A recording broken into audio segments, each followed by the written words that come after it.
Today I'm going to share with you how to be more mindful when you are eating. It's going to be a 2 to 3 part series, and today I'm going to give you 2 actions, 2 practices, 2 things to think about to take away today. As we all know, if there's lots of actions to do, we most likely don't do it. As the famous phrase says, focus on the few, not the many.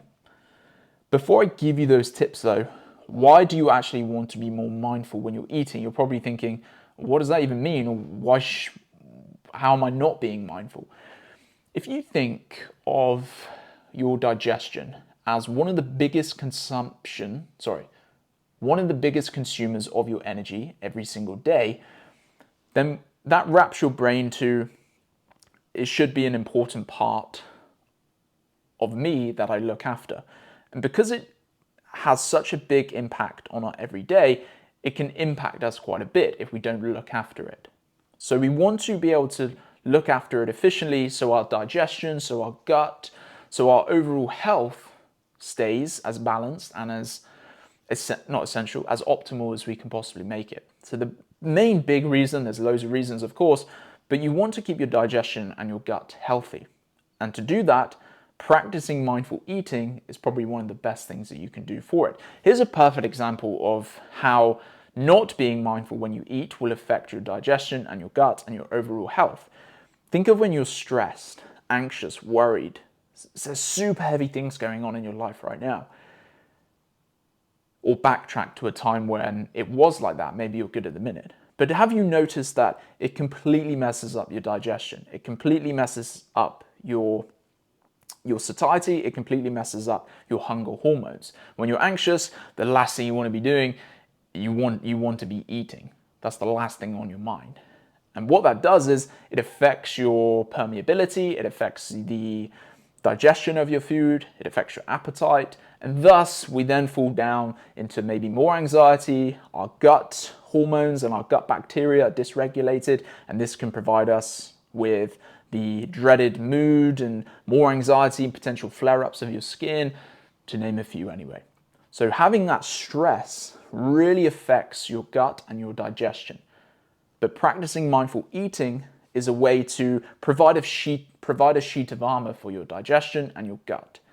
Even if you're stressed, if you practice mindful eating, you may not necessarily get those heavy effects of stress by practicing mindful eating. Does that make sense? I hope it does. Cool.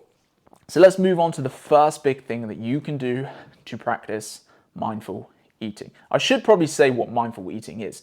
It's essentially being very mindful and present with your food on your plate, whether that's a snack, whether that's having a coffee, whether that is your lunch, your dinner, or your breakfast. It's being in the moment, present, enjoying, being grateful for the food on your plate. And one of the big action steps that we can all do, and myself included, is to 1, chew your food. Chew your food slowly. Chewing your food will not only, actually let me backtrack.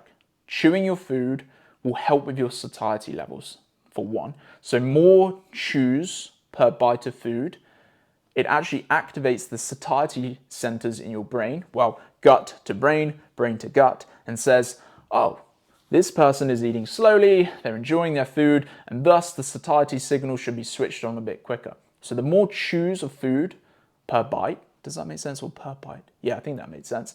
It actually can signal to your brain that you are fuller. What this is going to do is it provides that signal to not keep consuming calories. If you're wolfing it down, the body's just like, oh, keep going, keep going. But if you chew slowly, it can activate signals in the brain that says, oh, he's eating slowly, she's eating slowly, then I'm fuller and I don't need as much food. So it's a very good strategy for fat loss. But one of the big reasons to practice this is because of the mindful approach that you have to take. You can't just wolf down your food and be mindful at the same time. Sometimes I'm like this, laptop, just eating, chewing, probably taking about 5 bites, swallowing. That's not great for your digestion at all.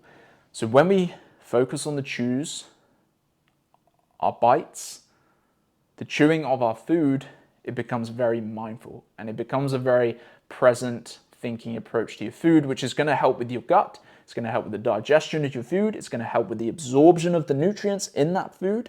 And it's going to help you stay present and it's going to stop the effects of permeability, which is like a disruption in the gut lining. So your food can easily pass through the small intestine and essentially have a good experience going to the toilet. As opposed to sometimes if you're just wolfing down your food's not getting properly absorbed and nourished into the body and nutrients extracted. So chewing more mindful has a huge amount of benefits, not only for your mental health and the presentness it gives you, but the digestion and the effects of that food that you're going to get, positive effects that is.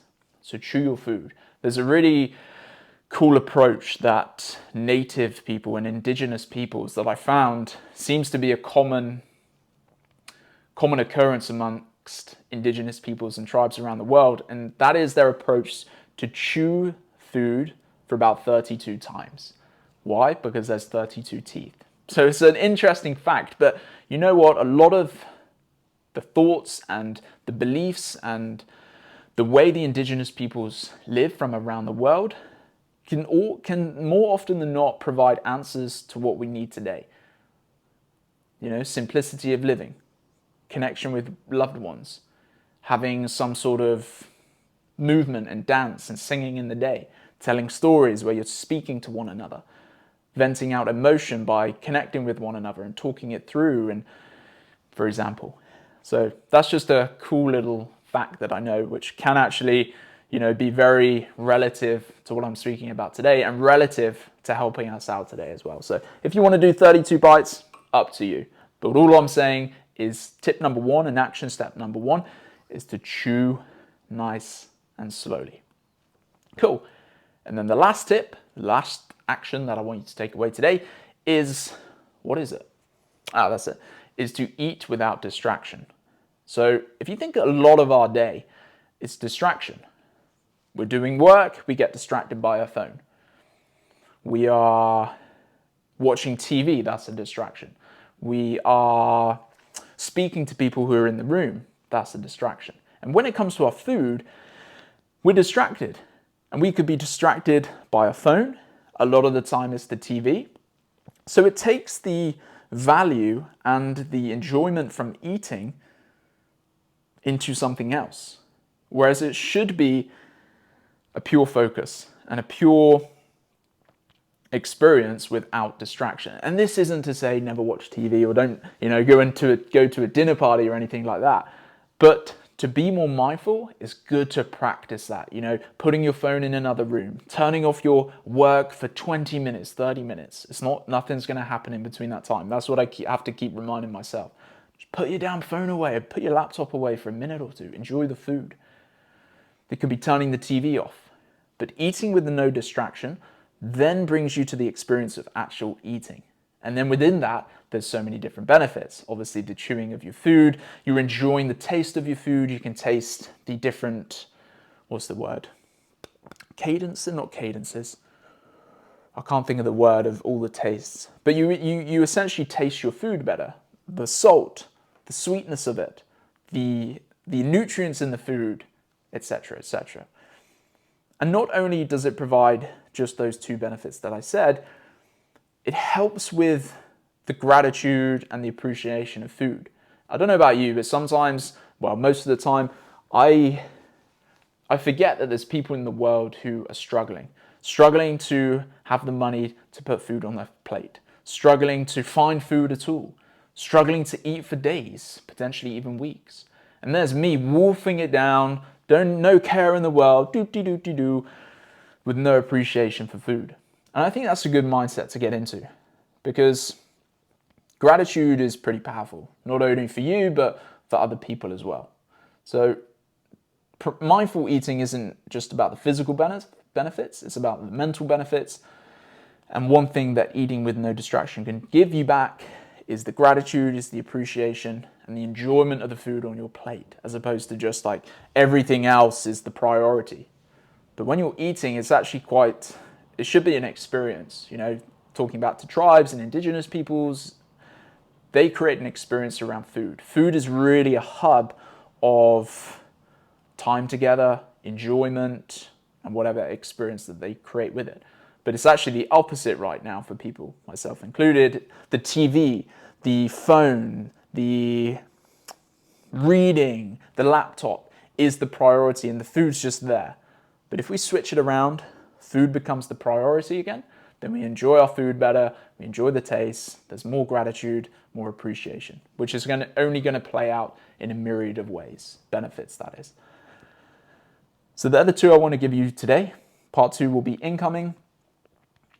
I hope that all made sense, and I hope you, take that away. If you are not as mindful as you want to be with your food, these two will be a good place to start. So thanks for your time, and I am looking forward to part 2.